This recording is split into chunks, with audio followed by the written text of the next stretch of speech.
Hello students, SK education में आप लोग का स्वागत है।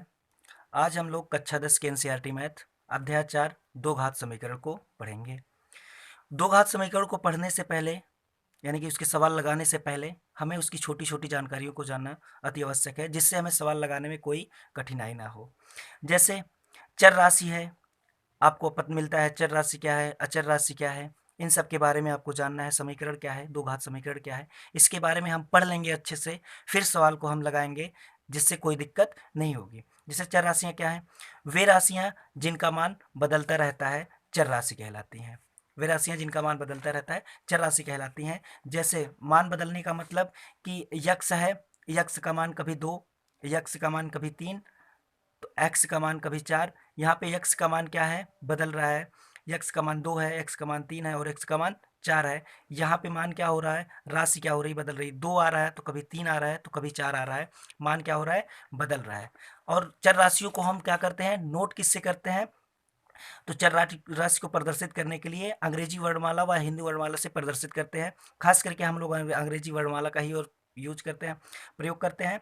जैसे x y z, x y z a b c a to z, ये सभी क्या होती हैं, हमारी चर राशियां होती हैं। और अचर राशियां क्या होती हैं? अचर राशियां वे होती हैं, वे राशियां जिनका मान कभी ना बदले, अचर राशियां कहलाती हैं। मतलब कभी ना बदले मतलब मान फिक्स हो। जैसे 3, अगर 3 है तो इसको हम 3 ही कहेंगे, 3 को 4 नहीं कह सकते। 3 है तो 3 ही रहेगा। और यहाँ पे यक्स है तो क्योंकि हम मैथ्स पढ़ते हैं, तो मैथ्स में क्या होता है, गणित में क्या होता है, संख्या होती है। हमें संख्याओं के अनुसार से बढ़ना पड़ता है और आप लोग को पता भी होगा कि गणित क्या, संख्याओं को गणना को ही गणित कहते हैं। तो यहाँ पे हमें संख्याओं को देख के चलना पड़ता है। यहाँ पे यक्स है, यक्स आपकी कोई संख्या नहीं है, तो यक्स पे जो वैल्यू आएगा, मान आएगा, वो बदल बदल के आएगा। जो संख्या आएगी या अंक आएंगे वो बदल बदल के आएंगे। लेकिन यहाँ पे देखिए अचर राशि में क्या है, 3 है तो 3 है, 4 है तो 4 ही कहेंगे, उसको हम 5 नहीं कह सकते। यानी कि ये मान क्या है, स्थिर है, निश्चित है। और 5 है तो 5 ही रहेगा। तो ऐसी राशियों को हम क्या कहते हैं, अचर राशियां। और फिर उसके बाद बात आती है, तो चर राशियां आपको पता चल गया, अचर राशियां पता चल गई। तो चर राशियां वे राशियां जिनका मान बदलता रहता है, चर राशियां कहलाती हैं। और वे राशियां जिनका मान ना बदले यानी कि निश्चित रहती हैं, वे राशियां क्या कहलाती हैं, अचर राशियां। और चर राशियों को प्रदर्शित हम एक्स वाई जेड आभाषा से करते हैं। और अचर राशियों को संख्या जो होती है आपकी गिनती करने वाली, उनसे हम, वो हमारी सभी अचर राशियां होती हैं। घात क्या है? जैसे बात आती है घात, घात क्या है, चर राशि के ऊपर लगाई गई संख्या घात कहलाती है। जैसे यक्स है, एक्स के ऊपर घात संख्या कितनी लिखी, 1, यक्स के ऊपर 2 लिखा गया है, एक्स के ऊपर 3 लिखा गया है, तो ये चर की क्या है, घात है। यहाँ पर यह जो चर की घात होगी क्या होगी, 1। यहाँ पर जो चर की घात है कितनी होगी, चर की घात जो होगी वो 2 होगी। और यहाँ पे एक्स की घात 3, यानी कि ये जो 3 है वो चर की क्या है, घात, और यहाँ पर घात कितना होगा, 3 होगा। तो ये होती है घात। घात पे आता है क्योंकि हमारे सब चैप्टर का ही नाम है द्विघात समीकरण। तो द्विघात में घात पता चल गया, घात क्या है, यानी कि द्विघात आएगा। तो द्विघात मतलब, इसका मतलब होता है चर की घात क्या होनी चाहिए, 2 होनी चाहिए। द्वि मतलब होता है 2, द्वि मतलब होता है 2, यानी कि द्विघात, यानी कि जो चर होनी चाहिए, चर पे घात कितनी होनी चाहिए, 2 होनी चाहिए। अगर चर पे घात 2 है तो यानी कि क्या हो जाएगा, द्विघात। अब बात आती है कि द्विघात समीकरण। समीकरण क्या होता है, द्विघात से पहले हम लोग जान लेते हैं समीकरण। हालांकि समीकरण आप लोग जान लीजिए बस कि समीकरण क्या होता है, बस आपको समझाने के लिए किया बताया जा रहा है कि समीकरण इसी रूप से व्यक्त किया जा सकता है। जैसे अगर आपका हो जाए एक्स, ये आपका क्या है, चर, ये हो गया 2, ये क्या है, अचर, और ये हमारा चिन्ह क्या है, घड़ती चिन्ह और समानता वाले कोई मान। तो ऐसे जो मान बनता है, चर अचर और घड़ती चिन्ह मिला के एक व्यवस्थित क्रम में रखा गया हो, वो समीकरण की कैटेगरी में, यानी कि समीकरण, उसको हम क्या कहते हैं, समीकरण बोलते हैं। जैसे x + 2 = 5 यहाँ पे आया, ये पूरा हमारा क्या हो जाएगा, एक प्रकार से लिखा गया है समीकरण। तो समीकरण अभी तो ये नहीं पता है कि कौन सा समीकरण है, तो अभी x + 2 = 5 लिखा गया है। तो अगर x की घात 1 है, यहाँ पे देखिए x कितना, कुछ नहीं लिखा रहता तो उसकी घात 1 होती है। तो यहाँ पे देखिए x कितना है, 1 है। तो ये हमें बोलते हैं रैखिक समीकरण, जो कि आप लोग इसके पहले वाले में पढ़ चुके होंगे। तो x की घात क्या है, 1, तो रैखिक समीकरण। और उसी तरह से अगर 2 घात आता तो क्या हो जाता, 2 घात समीकरण।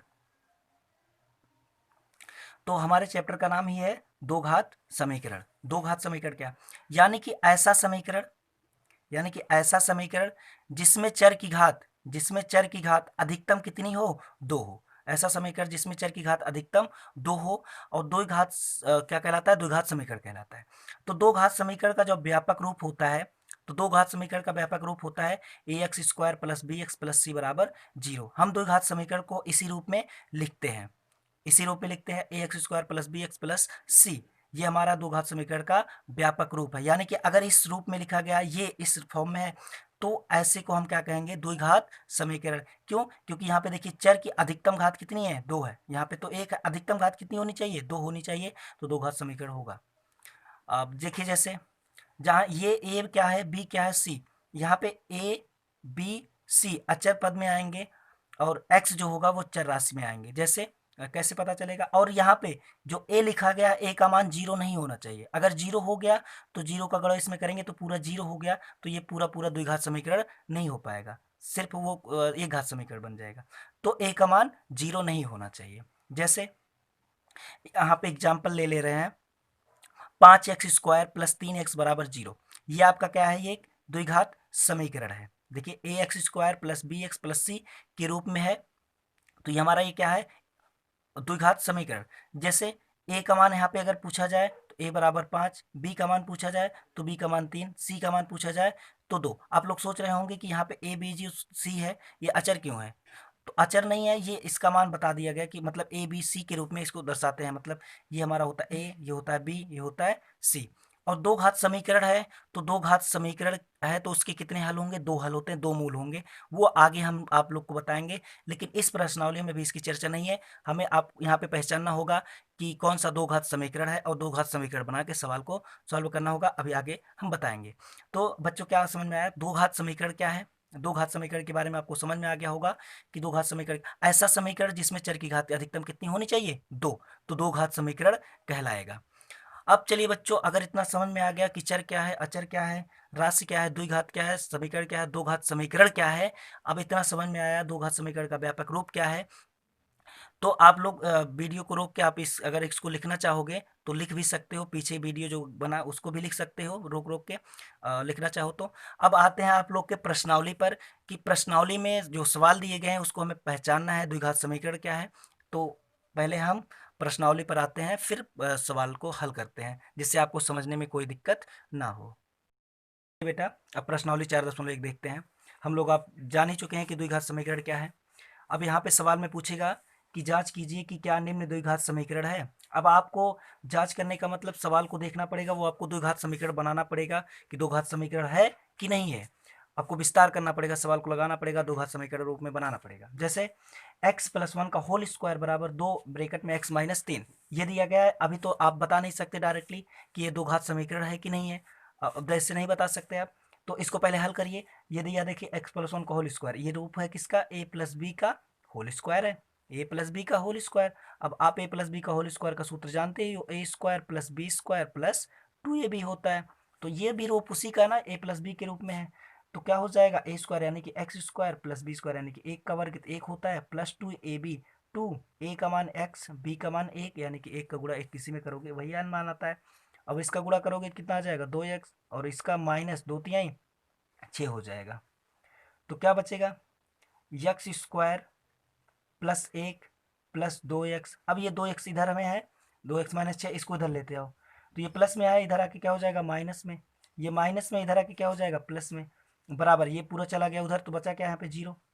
तो एक्स स्क्वायर प्लस 1, 2x ये कट जाएगा, और प्लस 6 बराबर क्या आ गया 0, और एक्स स्क्वायर 6 क्या आ जाएगा 7 बराबर 0। अब देखिए कुछ उसी रूप में है, क्या है, ये है, अभी उस रूप में है नहीं, तो आप लोग बना लो। इसको कैसे लिख सकते हो, और तो इसको हम लिख सकते हैं x square plus 0x plus 7 बराबर 0। 0x का मतलब कुछ नहीं, ये चीज यही है। अब देखिए ये बन क्या गया, किस रूप में बना, a x square plus b x plus c बराबर 0, जहां पे ए का मान 0 भी नहीं है। अगर ए का मान 0 होता तो द्विघात समीकरण नहीं होता। ये किस रूप में हो गया, a x square plus b x plus c बराबर 0, और ए का मान क्या 1, बी का मान 0, सी का मान 7। अतः अतः दिया गया समीकरण, ये दिया गया जो मान है ये क्या है, द्विघात समीकरण है। क्या है, द्विघात समीकरण है। तो इसको आप बता दोगे द्विघात समीकरण है। चलिए अगला क्वेश्चन देखते हैं। अच्छा, इसको दो घात समीकरण तो ठीक है, और इसको ऐसे भी जान सकते हो कि एक्स स्क्वायर प्लस 7 बराबर 0 है, और आप लोग को पता है कि द्विघात समीकरण क्या होता है, जिसकी घात 2 हो, यानी कि ऐसा कर समीकरण जिसकी घात 2 है।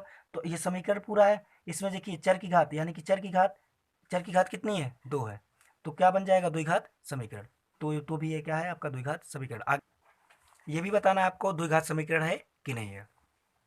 अच्छा देखिए, द्विघात समीकरण है, अभी आप नहीं बता सकते, क्योंकि कभी कभी क्या होता है, दोनों पक्षों में एक्स स्क्वायर आ जाता है, तो वो एक्स स्क्वायर कट जाता है, तो आप ऐसे डायरेक्टली नहीं बता पाओगे कि एक्स स्क्वायर है तो दो घात समीकरण हो गया, नहीं, आप जब तक हल नहीं करोगे तब तक नहीं बताओगे कुछ भी। तो चलिए हल करते हैं हम। एक्स स्क्वायर माइनस 2x बराबर, इसका गुणा करो इसमें, तो 2 का इसमें करोगे 2 3 6, लेकिन चिन्ह क्या है, माइनस, और प्लस माइनस क्या होता है, माइनस। फिर इसका गुणा इसमें करोगे तो माइनस माइनस क्या हो जाएगा, प्लस, और 2x का करेंगे तो कितना आ जाएगा, 2x आ जाएगा। अब ये इधर इधर का मान सब इधर उठा लो, तो क्या बन जाएगा, एक्स स्क्वायर माइनस 2x, ये प्लस 2x में है, इधर आके क्या हो जाएगा, माइनस 2x, इधर माइनस 6 है, इधर आके क्या हो जाएगा, प्लस 6, बराबर क्या हो जाएगा, 0। तो एक्स स्क्वायर, ये दो और ये दो मिलके क्या हो जाएंगे, 4, लेकिन चिन्ह दोनों जगह पे माइनस है तो चिन्ह माइनस ही रहेगा, लेकिन गुणा होता तो चिन्ह बदल जाता है। तो दो दो मिलके क्या हो जाएगा, 4x प्लस 6 बराबर x square minus 4x plus 6 बराबर 0।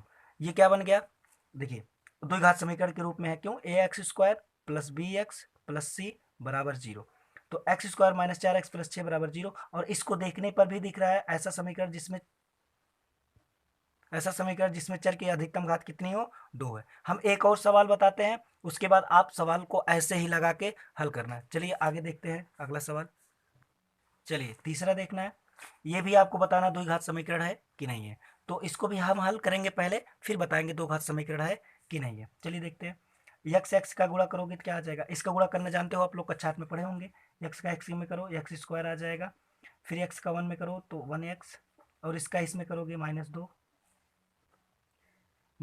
और -2 का इसमें करोगे तो क्या आ जाएगा, -2 बराबर, इसका भी इसमें करोगे तो एक्स का एक्स में करोगे तो क्या हो जाएगा, एक्स स्क्वायर, क्योंकि बेस समान होता तो चर में घातें क्या हो जाती हैं, जुड़ जाती हैं। और एक्स का इसमें करोगे तो क्या आ जाएगा, 3x, फिर इसका इसमें करोगे -1 का एक्स में तो -1x, फिर इसका इसमें करोगे तो -1 का 3 में करोगे तो -3, क्योंकि प्लस माइनस क्या हो जाता है, माइनस। अब देखिए ये हो गया क्या, एक्स स्क्वायर, ये +2x -2x -3। अब ये मान क्या हो जाएगा, -2 + 1, यानी कि -x बचेगा, और ये -2 बराबर एक्स स्क्वायर, 3 में से 1 जाएगा क्या बचेगा, 3 में से 1 जाएगा क्या बचेगा, 2x -3।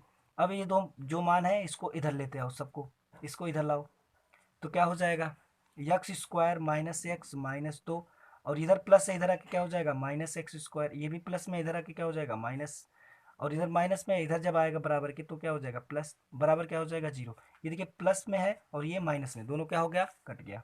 बचा क्या, -x -2, और ये क्या बचा, -2x और +3 बराबर क्या, 0। अब ये -x -2, चर चर को जो जोड़ते हैं और अचर को अचर के साथ, तो -x -2, यानी कि -1 -2 मिलके क्या हो जाएगा, -3x, और ये -2 और +3, 3 में से 2 जाएगा क्या बचेगा, 1 बराबर क्या बचा, 0। ये जो मान आया -3 + 1, -3x + 1 बराबर 0, ये जो रूप है वो ax square plus b x plus c बराबर 0 के रूप में नहीं है, और साथ ही साथ इस समीकरण में जो चर है उस चर की अधिकतम घात 2 भी नहीं है। तो इस तरह से ये दिया गया समीकरण क्या हो जाएगा, द्विघात समीकरण नहीं होगा, दो घात समीकरण नहीं है, द्विघात समीकरण नहीं है। अब कुछ बच्चे सोचेंगे इसको हम ऐसे भी बना सकते हैं, जैसे इसके पहले वाला आप लोग बनाए थे कि सर 0x स्क्वायर -3x + 1 बराबर 0 बना देंगे, तो ये तो गलत हो जाएगा। क्यों, क्योंकि ए का मान हमने बताया था पहले है कि ए का मान 0 नहीं होना चाहिए, अगर ए का मान 0 तो ये पूरा 0 हो जाएगा, और जब 0 हो जाएगा तो वो द्विघात समीकरण नहीं होगा। और वैसे भी जान लीजिए कि यहाँ पे अधिकतम घात 2 नहीं है, तो ये क्या हो जाएगा, द्विघात समीकरण नहीं होगा। आगे देखते हैं। चलिए आगे का देखते हैं, क्वेश्चन नंबर 7। बाकी उसी अनुसार लगाना है आपको जैसे आचार्य में दिया गया है, एक से लेके आगे के क्वेश्चन को। अब 7वां देखिए थोड़ा सा हट के था, इसलिए इसको हम बता दे रहे हैं, बाकी आप लोग लगाना। चलिए x + 2 का होल क्यूब बराबर 2x एक्स स्क्वायर -1 दिया गया है। ये देखिए x + 2 का होल क्यूब, अब ये किसका रूप बन गया, a + b का होल क्यूब का सूत्र बना। आप लोग को पता है कि a + b का होल क्यूब का सूत्र क्या होता है, a cube plus b cube plus 3ab bracket में a प्लस बी। आपको पता है ये इसका सूत्र होता है, तो आप इसको भी उसी अनुसार छोड़ोगे तो क्या हो जाएगा, ए क्यूब यानी कि x cube plus b cube मतलब दो, दो का क्यूब मतलब कितना होता है 8, a cube plus b cube plus 3ab हो गया, 3 ए का मान कितना x इंटू बी ब्रैकेट में a plus b x plus दो बराबर, इसको ऐसे रहने दो। अब आगे खोलते हैं, 2x ब्रैकेट में एक्स स्क्वायर माइनस 1। अब ये क्या हो जाएगा, एक्स क्यूब प्लस 8, 3 दूनी क्या हो जाएगा, 3 दूनी 6x ब्रैकेट में x प्लस दो का x प्लस दो, बस इतना ही है बराबर, इसका इसमें मल्टीपल करो तो 2 और x का एक्स स्क्वायर का करेंगे तो कितना आ जाएगा, एक्स क्यूब माइनस 2 का 1 में करोगे तो माइनस 2x। अब ये बना क्या, इसका भी गुणा कर दो, x cube plus 8 plus 6x का इसमें करोगे तो क्या आ जाएगा 6x स्क्वायर प्लस 6 दूनी 12x बराबर 2x क्यूब माइनस 2x। अब ये क्या हो जाएगा, सब मान को इधर लेते आओ, सब मान को इधर लेते आओ तो क्या हो जाएगा, x cube plus 8 plus 6x square plus 12x, ये इधर है, ये प्लस में इधर आके क्या हो जाएगा माइनस 2x क्यूब, ये माइनस में है इधर आके क्या हो जाएगा प्लस 2x बराबर क्या बचेगा 0। अब ये देखिए दो जो चीज़ घटे उसको घटा लो, माइनस 2x क्यूब है प्लस x क्यूब है, इसको घटाओगे कितना मान आ जाएगा माइनस x क्यूब आएगा। ये 6x स्क्वायर है, इसको 6x स्क्वायर रख दो प्लस 12x है और ये 2x, 12 और 2 मिलके कितना हो जाएगा 14x हो जाएगा प्लस 8 बराबर क्या आ गया 0। तो मान ये आ गया minus x cube plus 6 square plus 14 plus 8 बराबर 0। तो ये जो दिया गया है क्या समीकरण, ये इस फॉर्म में है, a x square plus b x plus c बराबर 0, इस फॉर्म में भी नहीं है तो ये, और यहाँ पे देखिए इस समीकरण में अधिकतम घात कितनी है 3 है, अधिकतम घात कितनी है 3 है, और अधिकतम घात 3 है तो ये तो होगा ही नहीं, और हम जानते हैं कि द्विघात समीकरण में अधिकतम घात सिर्फ 2 होनी चाहिए, ये तो 3 आ गया, तो इस तरह से भी दिया गया, ये क्या हो जाएगा द्विघात समीकरण नहीं है, दो घात समीकरण नहीं है। तो इस तरह से और भी सवाल आप लोग लगाना, और जो ना आए आप कमेंट में जाके कमेंट कर दीजिएगा, आगे वाले दूसरे वीडियो में फिर हम उस सवाल को भी सॉल्व करके अपलोड कर देंगे। अभी जो सवाल बचा है वो दूसरे वीडियो में बताएंगे, और इतना लगाना आप लोग, तो आगे आप लोग लगाना। तो बच्चों वीडियो पसंद आए हो तो वीडियो को लाइक शेयर एंड सब्सक्राइब जरूर करें।